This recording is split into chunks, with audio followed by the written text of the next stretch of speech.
Well, my next guest, he knows about collaboration. He's a retired U.S. Army general with a 36-year military career, including overseeing the deployment of the Illinois National Guard to Iraq. That was the largest deployment, by the way, for those guys since World War II. Major General William Enyart joining me now. General, good to see you. We know National Guard troops are trained in crowd control, providing support to law enforcement. You've been there, done that. But now we've got 700 Marines rolling in to L.A. How do you see this going down? How will it be coordinated? Because, Marines are a different breed.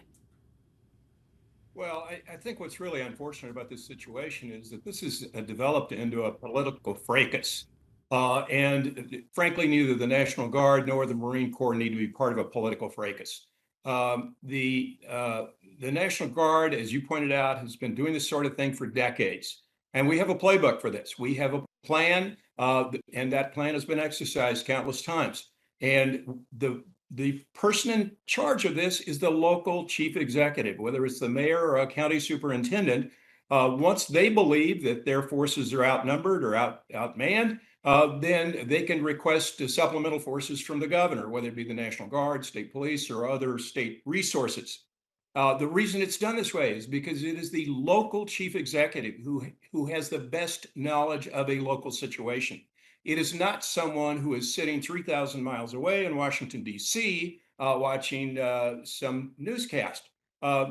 The mayor and the governor both said this is not necessary. We can handle this. The Homeland Security advisor said on Friday night, well, there are only about 800 demonstrators. Now, frankly, the Los Angeles Police Department is 8,000 people, and they can handle 800 demonstrators. Unfortunately, putting the National Guard into this and the Marines into this is simply aggravating the situation, as the Los Angeles Police Chief properly states. Let the locals handle it. If the locals need help, they'll ask for it. It's their city. They know what they need to do. And the coordination between resources is absolutely critical. Love the Marines. They're great folks, but they don't have the years of working with the state EMA agency or the state fire marshal or the state police like the National Guard does. National Guard cooperates every single day with those other state agencies, and that coordination is critical in solving problems like this.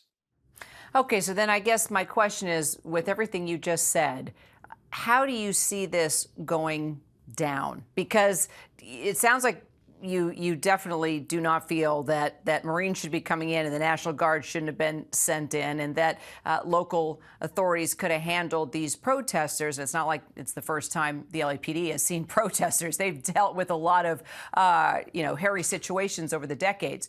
But now they're there, and the Marines are going to arrive. So could this get dangerous? Could this get even worse than what we were seeing on day one? What's your biggest concern now? Well, frankly, it appears to me that President Trump wants to escalate the situation.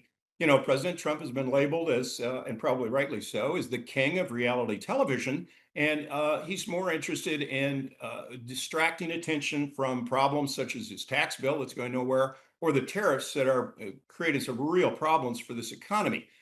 So this is a great piece of reality television, but unfortunately, we've got real live National Guard soldiers and real live Marines who are in the middle of this, who are being disrupted from their training, disrupted from their family life, disrupted. The National Guard soldiers, these are part-time soldiers. They're mechanics and teachers and cops and everyday folks. They're your next door neighbors.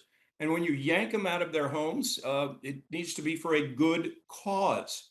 The mayor said there's no good cause. The police chief says there's no good cause. And the governor says there's no good cause. But Donald Trump needs a reality show. So that's a very real problem. Is it dangerous? Anytime you put troops on a mission, there's the possibility of bad things happening.